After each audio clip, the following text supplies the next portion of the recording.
Hello everyone, welcome back to the ancient Indian series, जहाँ पे हम एंशियंट इंडिया के बारे में पढ़ रहे थे। ठीक है। अभी तक हमने देखा कि सीरीज ऑफ इन्वेजन होते हैं नॉर्थ वेस्ट इंडिया से और डिफरेंट डिफरेंट रूल्स स्थापित होते हैं। सबसे पहले ग्रीक्स आते हैं नॉर्थ वेस्ट इंडिया में। फिर ग्रीक्स के बाद कौन आते हैं? ग्रीक्स के बाद आते हैं आपके सकाज आते हैं। फिर सकाज के बाद कौन आते हैं? पार्थियंस आते हैं, वो रूल करते हैं। और पार्थियंस के बाद कुशान्स आते हैं। सबको समझ आ रहा है? सो इसी कार्यकाल के दौरान मतलब फर्स्ट सेंचुरी बीसी से लेकर थर्ड सेंचुरी बीसी तक एक बड़ा सा किंगडम बनता है जिसका नाम था सातवाहनाज। ठीक है, जिसका क्या नाम था? सातवाहनाज। आई होप सबको समझ आ रहा है। तो ये जो सातवाहनाज थे ये बेसिकली डेक्कन रीजन, ये जो आप मैंने मैप में मार्कआउट करा हुआ है, ये डेक्कन रीजन में इनकी स्टेब्लिशमेंट हुई थी। सभी को क्लियर है? सो ये जो आपका डेक्कन रीजन है और थोड़ा सा वेस्टर्न रीजन है, यहाँ पे इनकी स्टेब्लिशमेंट, ये पूरा का पूरा अपना एम्पायर स्टेब्लिश करते हैं। ठीक है, क्लियर है? अब इनके बारे में हमें पढ़ना है। ठीक है, काफ़ी इनका सिग्निफिकेंट रूल रहा था।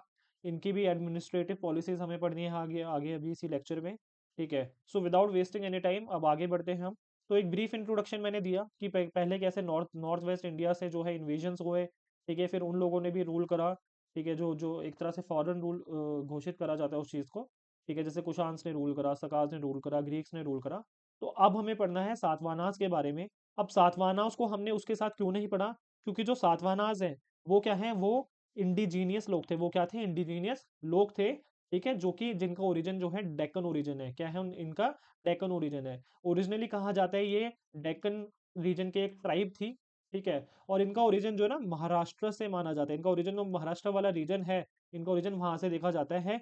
लेकिन जो हमारे पुराण हैं, यानी जो पुराणास के जो टेक्स्ट हैं, वो इन्हें मेंशन करते हैं आंध्राज। इनको क्या बुलाते हैं? वो आंध्राज बुलाते हैं। सबको समझ आ रहा है? सो अगर आपको एग्जाम में कोई क्वेश्चन आता है कि भाई आंध्राज किस रूलर को, किस एम्पायर के, किस किंगडम के रूलर्स को बुलाया जाता था आंध्राज, तो सातवाहनास को बुलाया जाता था। क्या बुलाया जाता था? आंध्राज बुलाया जाता था। तो इनका जो कह सकते हो ये एग्जिस्ट कब से कब तक करे, इनका जो रूल था वो फर्स्ट सेंचुरी बीसी से लेकर थर्ड सेंचुरी सीई तक रहा।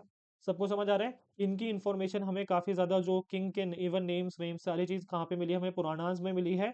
और जो कुछ ट्रेवलर्स आए थे इंडिया में ड्यूरिंग दैट टाइम, ठीक है, जो बाहर से, जो विदेश से कह सकते हो, जो ट्रेवलर्स आए थे, उन लोगों ने भी इनका बहुत ज़्यादा जिक्र करा है। सभी को क्लियर है? सो इनको क्या बुलाया जाता था? पुराणास बुलाया जाता था, क्योंकि उनको कंसिडर करा जाता था the rulers of Andhra Pradesh. लेकिन पहले इनका ओरिजिन किस साइड होता? महाराष्ट्र वाले रीजन में होता है। फिर आगे जाके ये बाकी जगह पे ये लोग अपना एम्पायर स्टैब्लिश कर पाए। आई होप सभी को समझ आ रहा होगा। So they emerged after the decline of the Mauryan empire.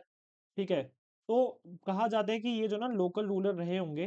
ठीक है, महाराष्ट्र रीजन के जो है लोकल रूलर रहे होंगे। ठीक है, और फिर जैसे ही मौर्यन एम्पायर डिक्लाइन करा होगा, ठीक है, जैसे ही मौर्यन एम्पायर डिक्लाइन करा होगा तो इन्होंने इंडिपेंडेंस जो है अपनी घोषित कर दी होगी कि दैट हम किसी के भी अंडर में नहीं है। और इसी तरह से इनका एक्सपेंशन हुआ होगा। सबको समझ आ रहा है?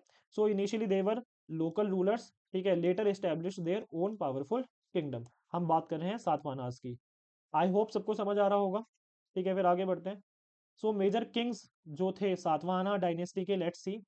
तो जो सिमुक हैं सबसे पहले इसके किंग। ठीक है, इनका जो रूल था वो 235 से 212 बीसी तक रहा। इनके दौरान जो है बहुत छोटा सा कह सकते हो इनका किंगडम था। ठीक है, he is known as the founder of the Satavahana dynasty. तो सबसे पहले जो हमारे इसके किंग हैं, ठीक है, तो वो कौन है? सिमुक हैं, and he is known as the founder of Satavahana dynasty. इन्होंने जो लास्ट मौर्यन एम्पायर का जो लास्ट रूलर था उसको ओवरथ्रो करा अपने एरिया से, यानी डेक्कन एरिया से। ठीक है, और अपने अपना कह सकते हो इंडिपेंडेंस जो है घोषित घोषित करी। सबको समझ आ रहा है? सो इसने जो है फिर अपने किंगडम को एक्सपेंड करा। जो छोटे छोटे लोकल रूलर्स थे उनको हराकर इसने अपने किंगडम को एक्सपेंड करा। ठीक है, 235 से 212 बीसी तक की बात हो रही है। फिर आते हैं। ठीक है, हम सिर्फ मेजर किंग्स के बारे में पढ़ रहे हैं, आगे की लीनियर नहीं पढ़ रहे। अब जो नेक्स्ट मेजर इंपॉर्टेंट किंग थे सातवाहना डायनेस्टी के, वो है सतकर्णी वन। कौन है सतकर्णी वन? इनका जो रूल है 70 से लेकर 60 बीसी तक रहता है। ठीक है, he was the first powerful ruler of the dynasty. इनको फर्स्ट पावरफुल रूलर कहा जाता है डायनेस्टी का।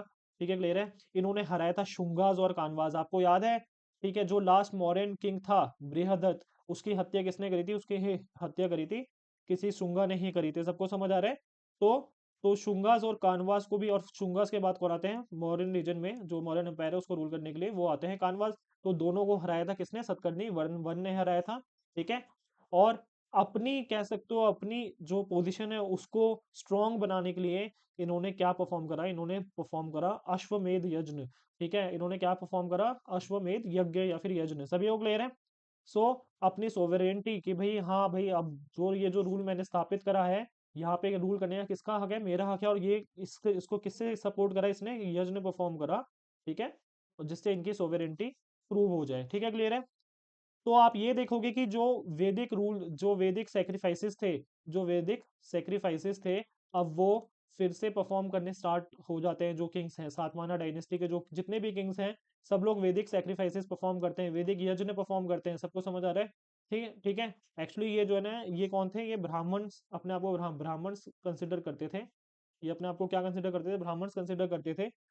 सभी को क्लियर है? तो इसीलिए ये क्या क्या परफॉर्म करते थे? यज्ञ परफॉर्म करते थे। और जो वर्ण सिस्टम है वो और भी ज्यादा स्ट्रांग हो जाता है ड्यूरिंग देयर रूल। जो वर्ण सिस्टम है वो और भी ज्यादा स्ट्रांग हो जाता है ड्यूरिंग देयर रूल, क्योंकि जो गौतम, इवन जैसे गौतमी पुत्र सतकर्णी है, उनके बारे में तो स्पेसिफिकली लिखा है कि वो वर्ण सिस्टम के अपहोल्डर है।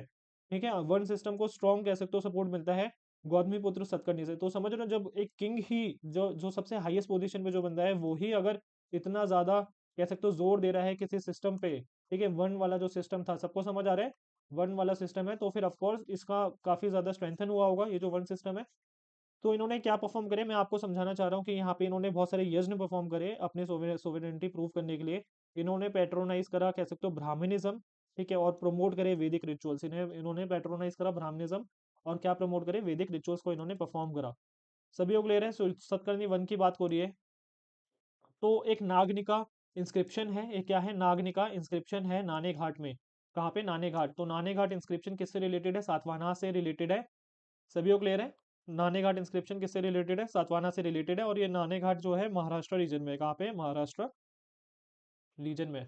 तो इसमें जो है सतकर्णी को क्या कहा जाता है? सतकर्णी को कहा जाता है द लॉर्ड ऑफ द दक्षिण पथ, द लॉर्ड ऑफ द दक्षिण पथ, या फिर लॉर्ड ऑफ द साउथ। सबको समझ आ रहा है? द लॉर्ड ऑफ द दक्षिण पथ कहा जाता है सतकर्णी को। ठीक है, और ये जो नागानिका जो है, वो एक बेसिकली क्वीन की इमेज थी। ठीक है, जिसको केव में बनाया, केव की वॉल्स पे बनाया गया था। सबको समझ आ रहा है?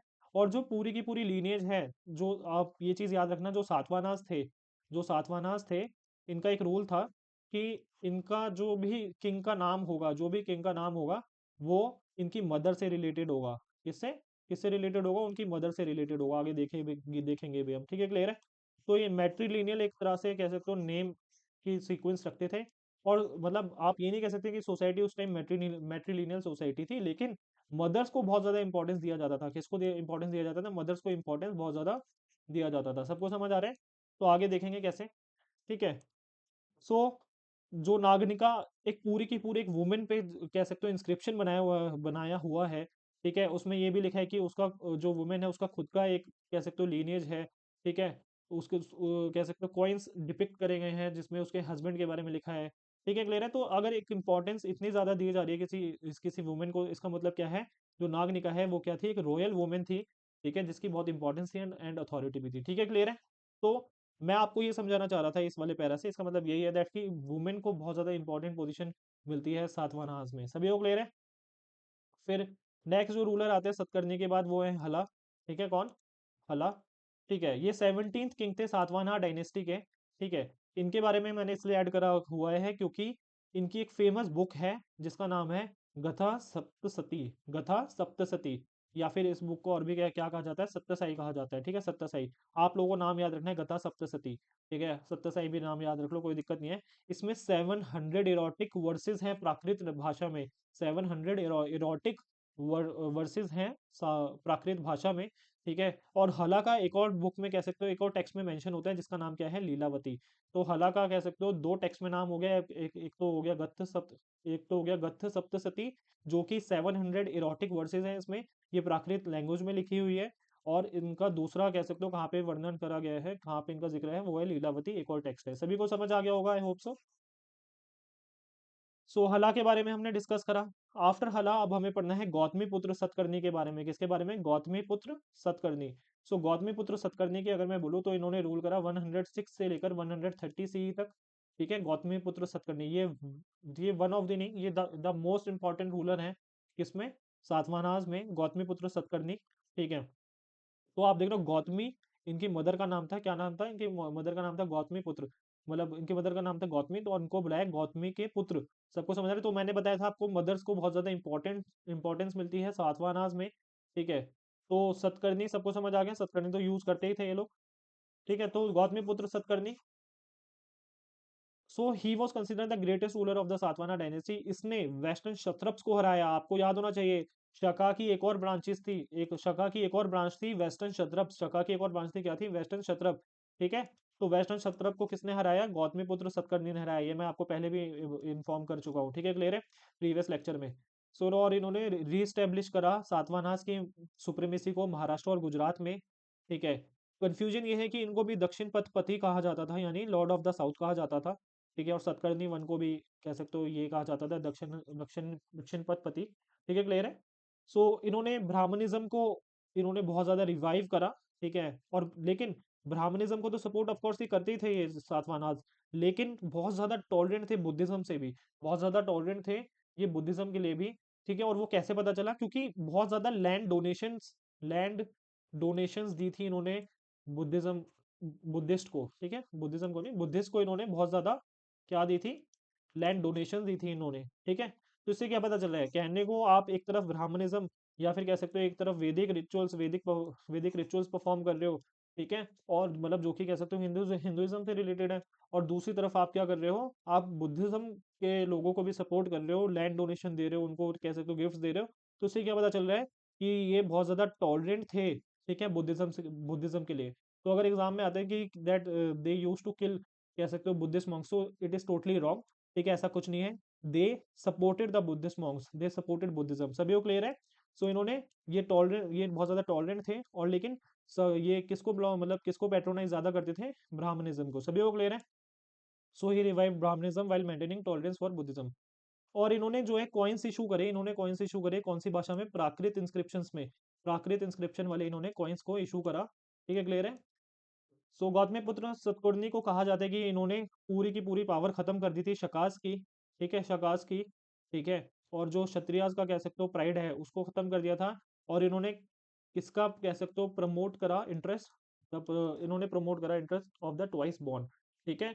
और इन्होंने ये चीज कह सकते हो कोशिश करी अपने रूल में कि जो मिक्सिंग हो रही थी फोर वर्णास के बीच में, यानी जो शादी कर रहे थे लोग अपर वर्णा के लोअर से, लोअर वर्णा के अपर से, उस चीज को रोकने की बहुत ज्यादा इन्होंने कोशिश करी। मैंने आपको बताया, मैंने कुल मिला के जो वर्ण सिस्टम है उसको काफी ज्यादा इन्होंने स्ट्रॉन्ग बनाया, वर्ण सिस्टम को काफी ज्यादा स्ट्रॉन्ग बनाया। सबको समझ आ रहा है? वर्ण सिस्टम आपको याद होगा, एंशियंट इंडिया में हमने पढ़ा था, ठीक है, जब हम वैदिक सोसाइटीज पढ़ रहे थे तब हमने वर्ण सिस्टम के बारे में पढ़ा था, ठीक है। सो जो गौतमी पुत्र है उन्होंने नहापना, ठीक है, नहापना जो है एक शका रूलर थे, नहापना एक शका रूलर थे। तो गौतमी पुत्र सतकर्णी ने नहापना को हराया था, ठीक है। किसको हराया था? नहापना, नहापना को हराया था, ठीक है। और नहापना को हराया था, इसकी इंफॉर्मेशन हमें किससे भी मिलती है? एक्चुअली नहापना के रीजन जो था जहाँ पे उसने रूल करा था वहां पे कॉइन्स मिलते हैं, जहाँ पे पहले शका वाले कह सकते हो कॉइन्स के ऊपर ही ठप्पा लगाया हुआ था, ठीक है, पंचमार्क कॉइन्स थे किसके? जो सातवाहनास थे उनके, सबको समझ आ रहा है? यानी रीपंचिंग हुई थी एक तरह से कह सकते हो, या फिर रीस्ट्राइकिंग हुई थी नहापना के कॉइन्स की, रीस्ट्राइकिंग हुई थी नहापना के कॉइन्स की, सबको समझ आ रहा है?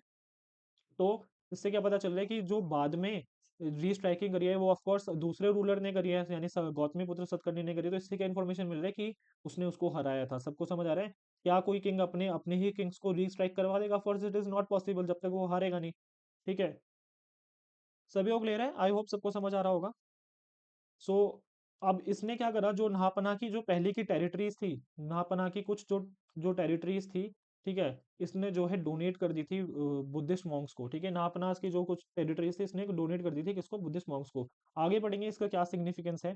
तो ये कुछ कॉइन्स हैं, ठीक है, जो गौतमीपुत्र सतकर्णी के बारे में इंफॉर्मेशन प्रोवाइड करवाते हैं, ठीक है, क्लियर है। यहाँ पे देखो एक इमेज भी बना रखी है, ठीक है। सो ही पेट्रोनाइज्ड ब्राह्मणिज्म, इसने बहुत ज्यादा सपोर्ट करा इसको, ब्राह्मणिज्म को, ठीक है। लेकिन इसने डोनेशंस बुद्धिस्ट को भी दी, मैंने आपको पहले ही बताया था, ठीक है। और इसकी जो है मतलब ये जो है पेट्रोनेज ब्राह्मणिज्म को किससे पता चलता है? क्योंकि एक जगह पर इसको क्या बोला गया है, एक जगह पर इसको बोला गया है एका ब्राह्मण, क्या बोला गया है इसको? एका ब्राह्मण, यानी कट्टर ब्राह्मण। तो अगर आपको बोला जाए कि अगर किसी को पियरलेस कह सकते हो, पियरलेस ब्राह्मण कहा गया है या फिर कट्टर ब्राह्मण कहा गया है या फिर एका ब्राह्मण, किसको कहा गया है पूरे एंशिएंट इंडिया में? वो बोला गया है गौतमी पुत्र सतकर्णी को। किसको बोला गया है? गौतमी पुत्र सतकर्णी को। क्यों? क्योंकि काफी ज्यादा ये रिचुअल्स परफॉर्म करे इसने, काफी ज्यादा सेक्रीफाइसेस परफॉर्म करे, जो कि आपको याद होना चाहिए। वैदिक सोसाइटी थी, वहां भी किंग्स इतने सारे सेक्रीफाइसेस परफॉर्म करते थे। सबको समझ आ रहा है? सो टोटली ऑपोजिट हो रहा है। जो मौर्यन, जो अशोका थे, वो करना चाहते थे आफ्टर द कलिंगा वॉर, ठीक है, वो कहते थे किलिंग ऑफ एनिमल्स, ये वो इतने रिचुअल्स नहीं करने चाहिए, ये सब चीज टोटली ऑपोजिट हो रहा है गौतमीपुत्र सतकर्णी के दौरान। सभी लोग ले रहे हैं। सो एका ब्राह्मण इनको कहा गया, ठीक है, कट्टर ब्राह्मण एक तरह से।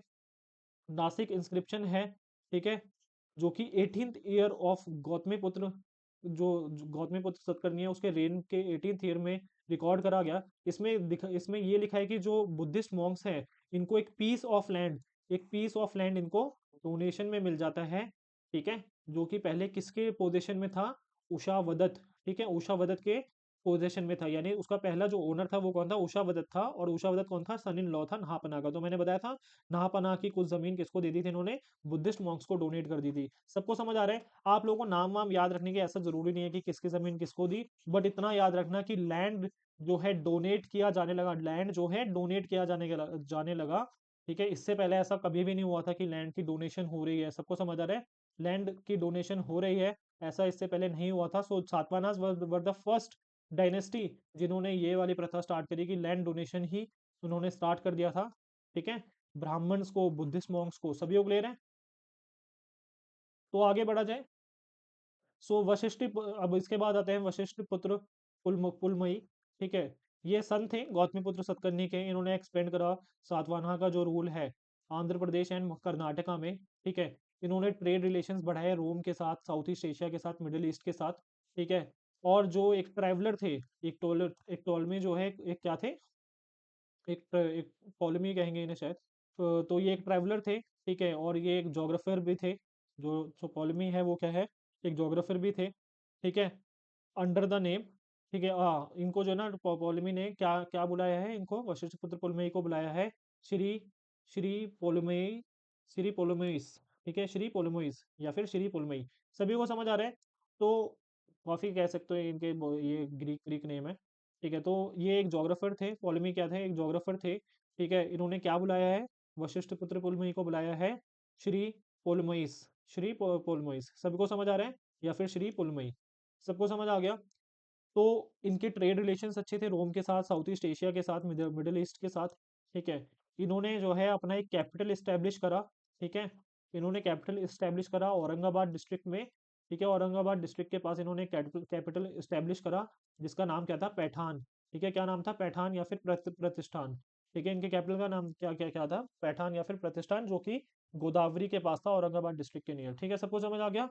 इन्होंने ऐसे कोइंस इशू करे जिसमें शिप्स बनी हुई थी। ये बहुत इंपॉर्टेंट पॉइंट है। तो अगर पूछा जाए कि भाई अगर ऐसे कौन से कॉइन्स कह सकते हैं इन्होंने इशू करे जिसमें क्या शिप्स बनी थी, वो कौन सा किंग था? तो वशिष्ठ पुत्र पुलमई ने, ठीक है, ऐसे कॉइन्स इशू करे, ठीक है, जिसमें शिप्स बनी हुई थी। जिससे क्या पता चल रहा है? अगर कोई भाई शिप्स से कह सकते हो वाकिफ है, ठीक है, शिप्स को इतना इंपॉर्टेंट रोल दे रहा है कि उसको कॉइन्स में ही इंस्क्राइब कर दिया जा रहा है, तो उससे क्या पता चल रहा है? इनकी नवल पावर बहुत ज्यादा स्ट्रांग थी, नवल पावर बहुत ज्यादा स्ट्रांग थी। सबको समझ आ रहा है? और इससे पता चल रहा है कि मैरीटाइम ट्रेड भी करते थे सातवाहनाज, ठीक है।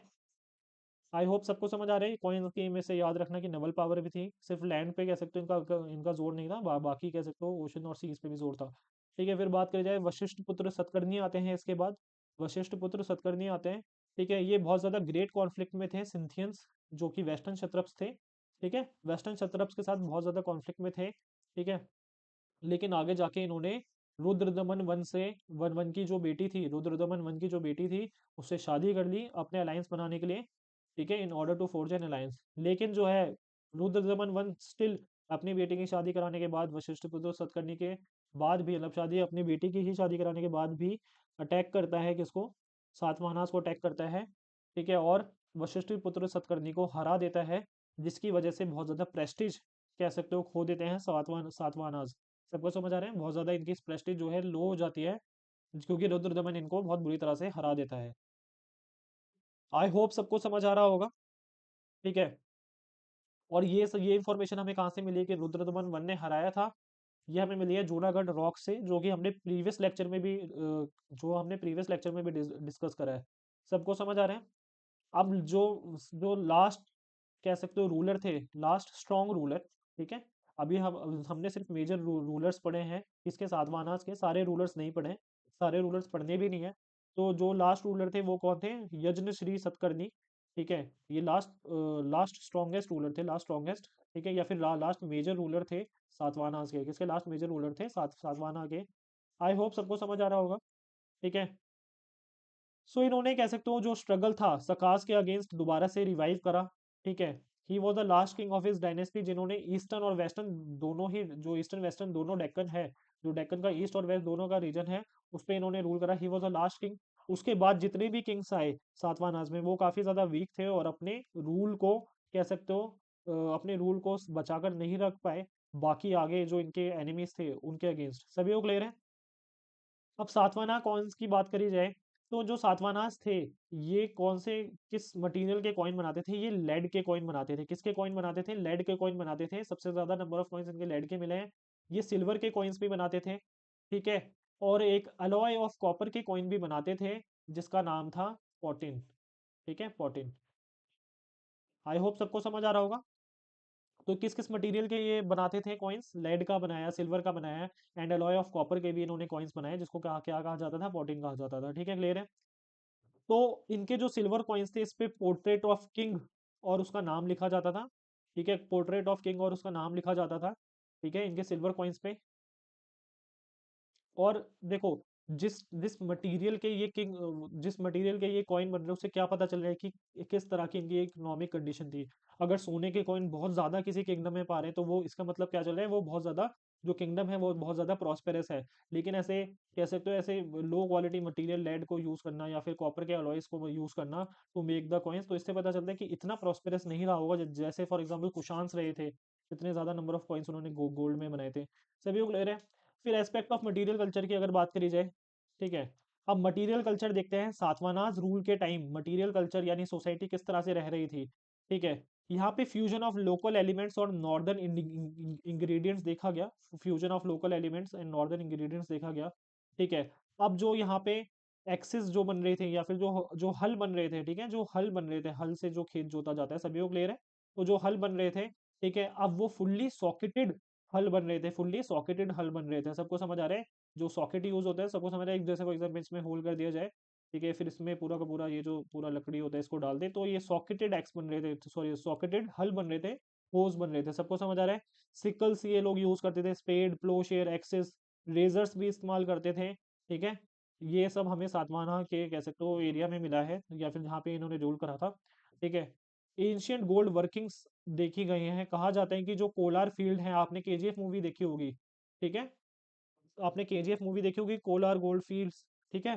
तो जो कोलार फील्ड है वहां से कहा जाता है कि सातवाहना जो है, सातवाहना ने एक्सप्लॉइट करा था कोलार फील्ड्स को, मतलब यूज करा था सोना निकालने के लिए, ठीक है, in the early Christian centuries. तो कोलार फील्ड्स को भी इन्होंने यूज करा था गोल्ड निकालने के लिए, ठीक है। और जो आंध्राज या फिर जो ये सातवानास थे, ऑफ कोर्स मैंने आपको स्टार्टिंग में बताया ना आंध्राज और सातवानास एक ही हैं, ठीक है। जो आंध्राज थे या फिर सातवानास थे, ये इन्होंने डेक्कन एरिया में बहुत ज्यादा कॉटन प्रोड्यूस करी। कॉटन बहुत ज्यादा फेमस थी, इवन पुरानास में भी मेंशन्ड है कि कॉटन बहुत ज्यादा कह सकते हो इन्होंने प्रोड्यूस करी, ठीक है। और फॉरेन अकाउंट्स में भी ये बहुत ज्यादा फेमस है कि भाई कॉटन ये लोग प्रोड्यूस करते थे, ऑफकोर्स बाहर भी भेजा करते होंगे इस चीज को ये, ठीक है, क्लियर है। फिर आगे आगे बात करी जाए तो हम मटेरियल कल्चर पढ़ रहे हैं कि लोग किस तरह से रह रहे थे, सोसाइटी किस तरह से थी, ठीक है, मटेरियल लाइफ कैसी थी, ठीक है। सो इन्होंने कॉटन प्रोड्यूस करा, ठीक है। तो बहुत ज़्यादा फेमस थी इनकी कॉटन, इवन बाहर के लोगों में भी, ठीक है। ये पैडी प्रोड्यूस करते थे, ठीक है। एक जगह है पेड़ा बंकुर, ठीक है, एक जगह है पेड़ा बंकुर कर्नाटका में, एक जगह है पेड़ा बंकुर कर्नाटका में, जहाँ पे brick brick perforated roof tiles bagged, मतलब एक तरह से रूफ टाइल्स मिली हैं जिसमें कह सकते हो ब्रिक्स यूज हुई हैं, जिसमें क्या यूज हुई है? ब्रिक्स यूज हुई है, जो कि बेग्ड ब्रिक्स थी, जो कि क्या थी? बेग्ड ब्रिक्स, ठीक है। और इन्होंने क्या यूज करे? 22 ब्रिक वेल्स भी मिले हैं यहाँ पे, 22 ब्रिक वेल्स भी मिले, क्या मिले? 22 ब्रिक वेल्स भी मिले हैं। कहाँ पे? पेड़ा बंकुर एक कर्नाटक की साइट है जहाँ पे सातवाहनास ने रूल करा था, ठीक है। ब्रिक वेल्स देखो यहाँ पे ब्रिक वेल्स की ही इमेज है। सभी को क्लियर है? सो टाउन्स अपीयर हुए महाराष्ट्र में बाय फर्स्ट सेंचुरी बीसी, ठीक है, जहाँ पे सेवरल क्राफ्ट्स देखे गए, ठीक है। फिर आगे बात करी जाए मटेरियल कल्चर हम देख ही रहे थे, ये यहाँ पे कुछ इमेजेस अटैच करी हुई हैं। द कॉइन्स मेड, जो कि पेडाबंकुर एक जगह है कर्नाटका में, वहाँ से जो कॉइन्स मिले हैं, सातवाना कॉइन्स मिले हैं, उसकी मैंने यहाँ पे एक इमेज अटैच करी हुई है। ठीक है, क्लियर है। इसका क्रेडिट देवराजा रेड्डी को जाता है, ये नेट से ही निकाला हुआ है। ठीक है, तो इतना कुछ खास है, लेकिन आप लोगों को समझ आ रहा होगा कि कॉइन्स कॉइन्स जो हैं अलग अलग मटेरियल के थे। कॉइन से हमें पता चलता है कि किस तरह की लाइफ थी वहाँ पे, कितने क्या अमीर लोग थे, क्या प्रोस्पेरिटी थी या नहीं थी। सभी लोग ले रहे हैं। तो यहाँ पे बेग्ड ब्रिक्स का यूज हुआ है, बेग्ड ब्रिक्स का यूज हुआ है सातवाहन के टाइम पे भी। ठीक है, क्लियर है। सो सोशल ऑर्गेनाइजेशन की बात करी जाए, अगर सोशल ऑर्गेनाइजेशन की बात करी जाए, देवर देवर ओरिजिनली या डेक्कन ट्राइब, मैंने आपको बताया था एक तरह से डेक्कन ट्राइब थी।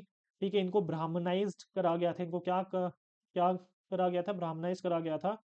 और कहा जाता है कि जो गौतमीपुत्र सतकर्णी है, इन्होंने इस्टेब्लिश करा था फोर फोल्ड वर्ना सिस्टम को, और ज्यादा स्ट्रांग बना दिया था फोर फोल्ड वर्ना सिस्टम को। और जो मतलब इस दौरान कहा जाता था कि जो जो वर्ना सिस्टम है वो बहुत ज्यादा कमजोर पड़ चुका है, तो बहुत ज्यादा कह सकते हो फॉल हो चुका है वर्ना सिस्टम, और उसको स्ट्रॉन्ग किसने करा, गौतमीपुत्र सतकर्णी ने करा। सो देवर ब्राह्मणाइज्ड। ठीक है, और सातवाहनास जो है, they were the first rulers to make land grants to the Brahmanas. तो ब्राह्मण्स को लैंड ग्रांट मिला फर्स्ट टाइम सातवाहनास के कार्यकाल में। सातवाहना एंशियंट इंडिया में फर्स्ट टाइम सातवाहनास ही वो लोग थे जिन्होंने ब्राह्मण्स को लैंड डोनेशन दिया। सबको समझ आ रहा है। ज्यादा इंस्टेंसेस इनके लैंड डोनेशन के बुद्धिस्ट मॉन्क्स को दिए गए हैं, मतलब लैंड डोनेशन अब ब्राह्मण्स को तो करा है, लेकिन ज्यादा इंस्टेंसेस लैंड डोनेशन किसको इन्होंने करा है, बुद्धिस्ट मॉन्क्स को इन्होंने ज्यादा लैंड डोनेशन करी है, मतलब जो अभी तक रिकॉर्ड्स के अकॉर्डिंग है। ठीक है, क्लियर है। सो पैटर्न ऑफ एडमिनिस्ट्रेशन देखा जाए, इन्होंने जो है एडमिनिस्ट्रेटिव फीचर्स, जो मौर्याज का जो एडमिनिस्ट्रेटिव सिस्टम था, ऑफ कोर्स ये मौर्याज के अंडर ही एक जमाने में रूल करा करते थे, छोटा सा इनका एक रूल था। ठीक है, सो जो मौर्याज के जो एडमिनिस्ट्रेटिव फीचर्स थे, ये इन्होंने कंटिन्यू रखे। ठीक है, इन्होंने कंटिन्यू रखे। ठीक है, किंग को कहा जाता था कि भाई ये किंग जो है अपहोल्डर ऑफ धर्म है।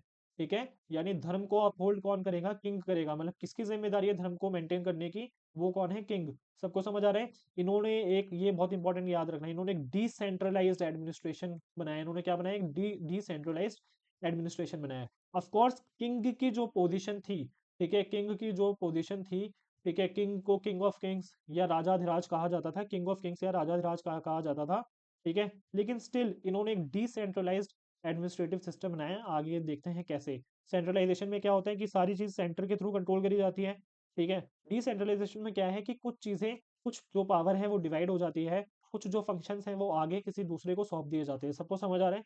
सो अब जैसे देखो एडमिनिस्ट्रेटिव फीचर्स देखते हैं, जैसे मौर्यन मौर्यन एम्पायर में, ठीक है, जो डिस्ट्रिक्ट है उसको अहर्स कहा जाता था, या विषयस भी कहा जाता था।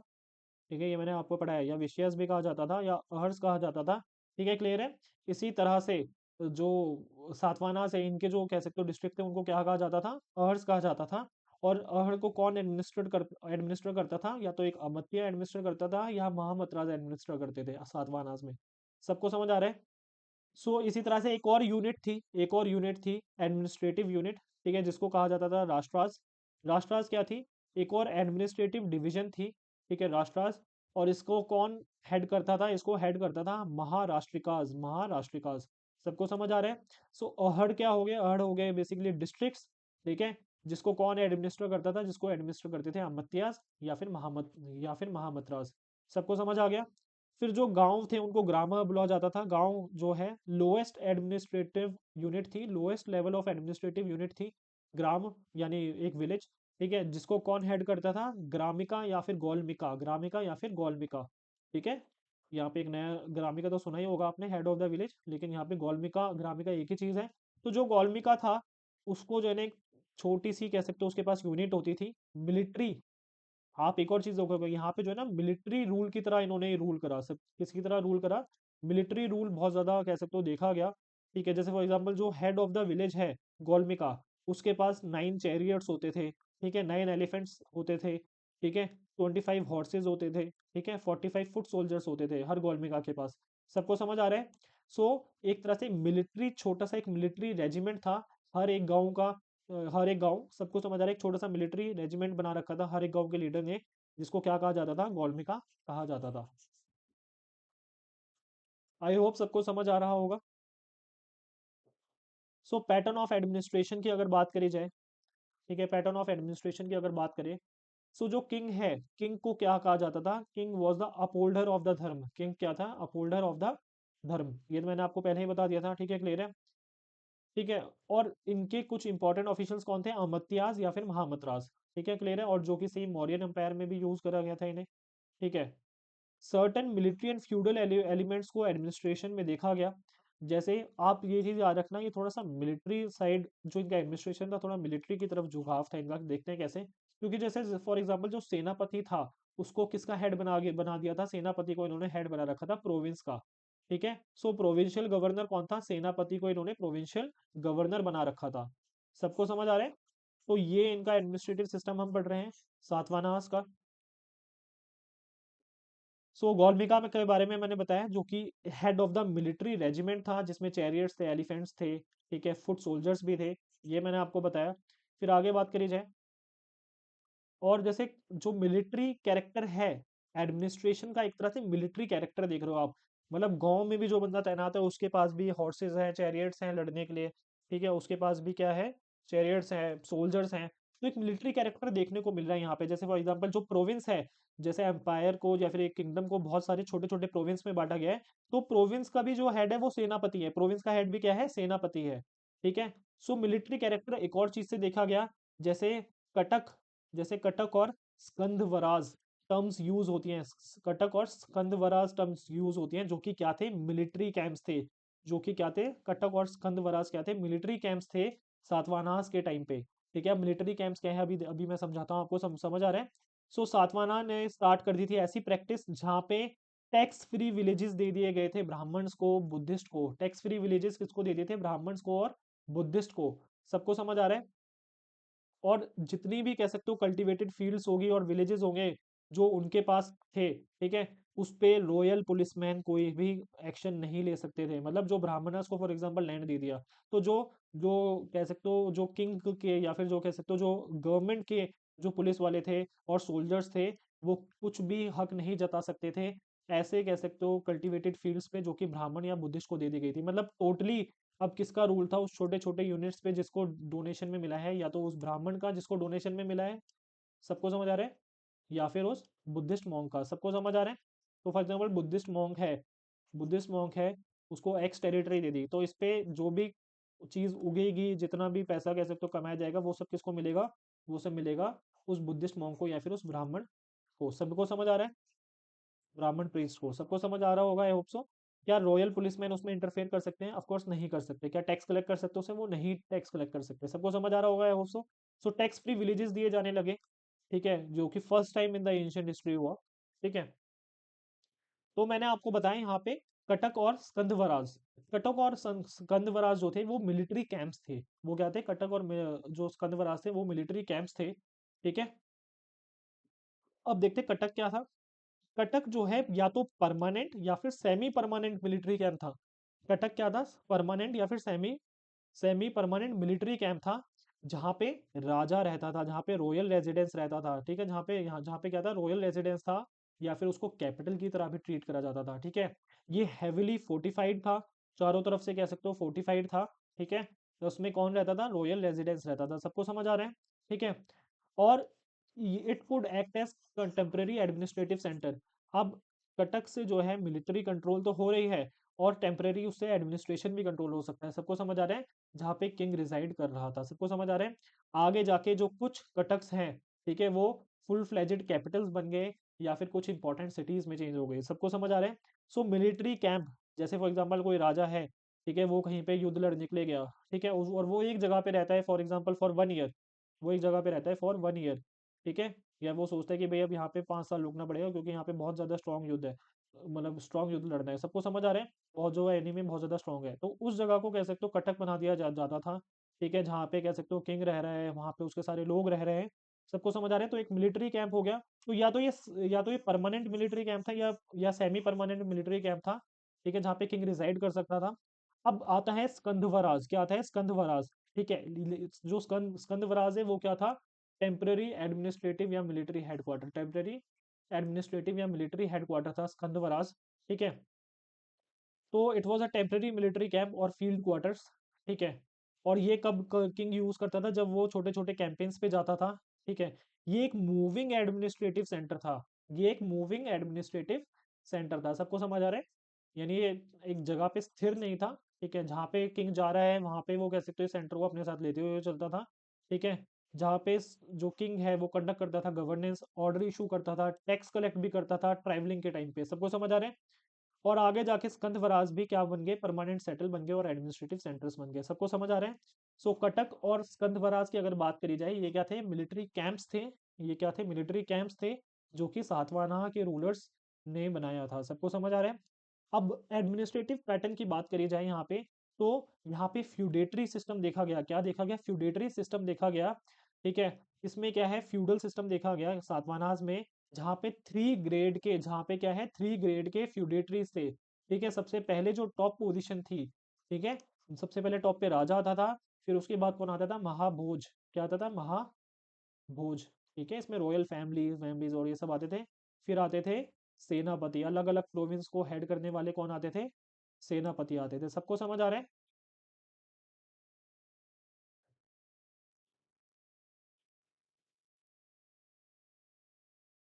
तो इन्होंने क्या करा, बहुत बड़ा रीजन होने की वजह से रीजन को बहुत छोटे छोटे हिस्सों में डिवाइड कर दिया। ठीक है, वो महाभोज के अंडर में, या फिर छोटे छोटे जो प्रोविंसेस थे उसमें सेनापति को अलॉट कर दिया था, सबको समझ आ रहा है। ये छोटे छोटे एरियाज अलॉट कर दिए थे। ठीक है, तो ये सीक्वेंस क्या है, सबसे टॉप पे राजा हो गया, फिर सेकंड जो सेकंड ग्रेड था वो किसको दिया गया, महाभोज को। फिर लास्ट जो कह सकते हो, लास्ट जो जो सीनियर मोस्ट बंदा था, जो थर्ड सीनियर मोस्ट बंदा था, वो कौन था, सेनापति, सभी लोग ले रहे हैं, आई होप सो। तो जो सेनापति वो था, वो क्या था, प्रोविंशियल गवर्नर था। किसी भी प्रोविंस का गवर्नर कौन था, सेनापति। ठीक है, पैटर्न ऑफ एडमिनिस्ट्रेशन में मैंने बताया, टैक्स फ्री विलेजेस दिए जाने लगे। ठीक है, जिसमें ब्राह्मण्स और बुद्धिस्ट को टैक्स फ्री लैंड दिए जाने लगे। ठीक है, और रॉयल पुलिसमैन मैंने आपको ऑलरेडी बता दिया था कि उस पर कुछ भी इंट्रूजन नहीं कर सकते थे। ठीक है, जो रेवेन्यू था, ठीक है, वो बोथ कैश एंड काइंड में कलेक्ट किया जाता था। यानी या तो पैसे के फॉर्म में लिया जाता था, या फिर मतलब मनी के फॉर्म में लिया जाता था, या फिर एज इट इज जो ग्रेन्स प्रोड्यूस हुए हैं।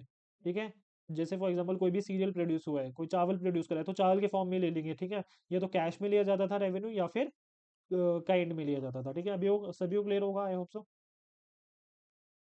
सो रिलीजन एंड सोसाइटी की बात कर रहे हैं आप। ठीक है, तो जो सातवाना रूलर्स थे वो ब्राह्मण्स थे। ठीक है, और बहुत ज्यादा कह सकते हो, एक सेकंड रुकिए। तो ब्राह्मण्स कह सकते हो, ये लोग ब्राह्मण्स थे। ठीक है, इन्होंने मार्च ऑफ ट्रियम्फेंट ऑफ ब्राह्मणिज्म क्या कह सकते हो, इन्होंने बहुत ज्यादा सपोर्ट करा ब्राह्मणिज्म को। ठीक है, इन्होंने वैदिक सेक्रीफाइसेस परफॉर्म करे, जैसे अश्वमेध हो गया, वाजपेय हो गया। और बहुत खुले दिल से इन्होंने सेक्रीफाइशियल फी दी, किसको, ब्राह्मणस को। ठीक है, सेक्रीफाइशियल फी दी, किसको, ब्राह्मणस को। ठीक है, इन्होंने बहुत अच्छे कह सकते हो, बहुत लार्ज नंबर ऑफ कह सकते हो, जो वो वैष्णव गॉड्स है उनको कह सकते हो, इन्होंने वर्शिप करा। जैसे कृष्ण हो गए, वासुदेव हो गए। ठीक है, so they also worshipped a large number of Vaishnava gods such as Krishna, Vasudeva. ठीक है, दे पेट्रोनाइज्ड बुद्धिज्म, तो बुद्धिज्म को भी इन्होंने पेट्रोनाइज करा। कैसे, क्योंकि हमने बहुत ज्यादा प्रूफ देखे जहाँ पे इन्होंने लैंड ग्रांट्स दिए हैं बुद्धिस्ट मॉन्क्स को। ठीक है, क्लियर है। सोसाइटी की बात करी जाए, सो जो वर्ण और आश्रम सिस्टम था उसके अकॉर्डिंग ही सोसाइटी चल रही थी, वर्ण और आश्रम सिस्टम था उसके अकॉर्डिंग सोसाइटी की गवर्नेंस हो रही थी। ठीक है, जो सोसाइटी थी उसमें टोटल 4 वर्ण थे। ठीक है, ब्राह्मण, क्षत्रिय, वैश्य और शूद्र। ठीक है, ट्रेड और कॉमर्स बहुत ज्यादा फ्लरिश कर रहा था, ट्रेड और कॉमर्स बहुत ज्यादा फ्लरिश कर रहा था। ठीक है, और इतना ज़्यादा फ्लरिश कर रहा था कि कुछ जो ऑर्गेनाइज्ड, कुछ जो यहाँ पे लिखा नहीं है आप लिख लीजिए, कुछ जो ऑर्गेनाइज्ड मर्चेंट के ग्रुप्स थे, मर्चेंट ग्रुप्स, वो बहुत ज़्यादा कह सकते हो यहाँ पे इनकी ग्रोथ देखी गई। ऑर्गेनाइज्ड ऐसे मर्चेंट ग्रुप्स जो कि बहुत ज़्यादा ऑर्गेनाइज थे, उनको क्या कहा जाता था, उनको कहा जाता था सेठीज। क्या कहा जाता था, सेठीज कहा जाता था, आप लिख लीजिए। तो वो इस टाइम पे देखे गए इस रीजन में। ठीक है, क्लियर है। पोजीशन ऑफ वुमेन की अगर बात करी जाए, तो पोजीशन ऑफ वुमेन बहुत ज़्यादा बेटर थी बाकी किंगडम्स के मुकाबले। ठीक है, और ये हमें किससे पता चला, जो किंग है उसका जो नाम है वो उसकी मदर के नाम से ही स्टार्ट होता है, सबको समझ आ रहे हैं, ना कि फादर के नाम से। सो मैट्रिलिनियल सोशल स्ट्रक्चर था। ठीक है, स्पेशली रॉयल फैमिलीज में मैट्रिलिनियल सोशल स्ट्रक्चर था। लार्ज सेटलमेंट फॉर्म होना स्टार्ट हो जाती हैं। ठीक है, क्योंकि एग्रीकल्चर एक्सपेंड हो रहा था। जैसे फॉर एग्जांपल आपने किसी ब्राह्मण को एक ऐसा लैंड दे दिया जहाँ पे ज़्यादा उपजाऊ नहीं हो, उपजाऊ ज़मीन नहीं है, तो ब्राह्मण जो है वो क्या इंश्योर करेगा वहाँ पे कितना ज़्यादा कह सकते हो एग्रीकल्चर हो सके ताकि उसी का फायदा हो। तो जो फर्टाइल लैंड है, ठीक है, जो सेटलमेंट्स है वो बहुत ज़्यादा बड़ी होने लगी, जो सेटलमेंट्स है वो अब बहुत ज़्यादा बड़ी होने लगी। So the emergence of large settlements was seen the emergence of large settlement was seen in fertile areas, क्योंकि एग्रीकल्चरल एक्सपेंशन हो रहा था सातवां के टाइम पे। आई होप सबको समझ आ रहा होगा। अब डिक्लाइन की बात करें, अब सातवानास का भी एक दिन अंत होता है, ठीक है, लेकिन वो कैसे होता है, क्योंकि जो आगे के रूलर्स थे, ठीक है, यज्ञ श्री सतकर्णी के बाद जो आगे के रूलर्स थे वो बहुत ज्यादा कह सकते हो कमजोर थे, ठीक है। He was the last powerful Satavahana ruler, ये मैंने आपको पहले ही बताया था इसी लेक्चर में, ठीक है। और आगे जाके जो इतना बड़ा एम्पायर है वो डिवाइड कर लिया था आपस में यज्ञ श्री सतकर्णी के सक्सेसर्स में, जिसकी वजह से क्या है जो एम्पायर था, ठीक है, वो इतना बड़ा नहीं रहा और आगे के कह सकते हो जो एनिमीज थे उनसे नहीं लड़ पाए। सेंट्रलाइज्ड पावर खत्म हो गई थी। जो मैंने आपको बताया था कि जो छोटे छोटे रूलर्स थे, ठीक है, जो छोटे छोटे रूलर्स थे, ठीक है, या जो फिड्यूटरीज थे, इन्होंने क्या करा, इंडिपेंडेंस अपनी कह सकते हो घोषित कर दी कि भैया अब हम इंडिपेंडेंट हैं, अब हम पे कोई रूल नहीं कर रहा है, ठीक है, क्योंकि सेंट्रलाइज्ड पावर खो चुकी थी। सेंट्रलाइज्ड पावर आगे के, क्योंकि ये सातवां के आगे के रूलर्स कमजोर थे, ठीक है। अब जो है डिवीजन ऑफ एम्पायर की बात करी जाए तो जो सातवां एम्पायर था वो 5 स्मॉलर किंगडम्स में टूट जाता है आफ्टर द डेथ ऑफ पुलमई 4, ठीक है। और जो सातवाना को आखिरी कह सकते हो शिकस्त मिलती है इक्ष्वाकु डायनेस्टी से, इक्ष्वाकु डायनेस्टी से, जो कि इसके एनिमी ही थे, जो कि इसके पड़ोसी एनिमी ही थे, इक्ष्वाकु। सबको समझ आ रहा है। और जो लास्ट कह सकते हो सातवाना किंग्स थे उसको सक्सीड करा एक किंग था जिसका नाम मतलब जो कि किस डायनेस्टी को बिलोंग करता था, इक्ष्वाकु डायनेस्टी को बिलोंग करता था। आई होप सबको समझ आ गया हो। सो डिक्लाइन भी हमने पढ़ लिया है सातवानास का, किस तरह से एक डेक्कन रीजन में, ठीक है, जिनको आंध्रास कहा जाता था, किस तरह से एक डेक्कन रीजन में जिनको आंध्रास कहा जाता था या सातवानास कहा जाता था, इनका कह सकते हो स्टेब्लिशमेंट होती है, और किस तरह से इनका डिक्लाइन हुआ, किस तरह से इनकी मटेरियल सोसाइटी थी। बस आपको मेन बहुत इंपॉर्टेंट पॉइंट ये था जो भी देखने को मिला कि land donations, direct land donation होने लगी ब्राह्मण्स को, ठीक है, डायरेक्ट लैंड डोनेशन होने लगी ब्राह्मण्स को, जो कि एंशियंट हिस्ट्री में फर्स्ट टाइम देखा गया। आई होप सबको समझ आ रहा होगा, ठीक है। बाकी हम मिलते हैं नेक्स्ट लेक्चर में जहाँ पे हमें सदर्न किंगडम्स के बारे में पढ़ना है। सदर्न किंगडम्स के बारे में हम पढ़ेंगे। हम ऐसा करेंगे तमिलनाडु की जो बुक्स हैं, क्योंकि जो एनसीईआरटी है उसमें इतनी डिटेल इन्फॉर्मेशन नहीं है, तमिलनाडु की बुक से हम सदर्न किंगडम्स पढ़ लेंगे। तो उससे क्या है हमारा स्ट्रॉन्ग हो जाएगा सदर्न किंगडम्स, जो कि आजकल काफ़ी ज़्यादा इंक्रीजिंग नंबर ऑफ क्वेश्चंस पूछे जा रहे हैं, ठीक है, सदर्न किंगडम से भी, तो वो भी इतना डिफिकल्ट नहीं है। वो भी हम एज इट इज़ कर लेंगे और कोशिश करते हैं कि एंशियंट इंडिया कह सकते हो ये अगले 3-4 दिन में ख़त्म कर दिया जाए। फिर सीधा हम स्टार्ट करेंगे मिडिवल इंडिया और साथ में पॉलिटिकल लेक्चर्स भी अब हम कंटिन्यू कर देंगे, ठीक है। बाकी जिसने सब्सक्राइब नहीं करा है तो हो सके तो सब्सक्राइब करिए हमारा चैनल। बाकी मिलते हैं नेक्स्ट लेक्चर में।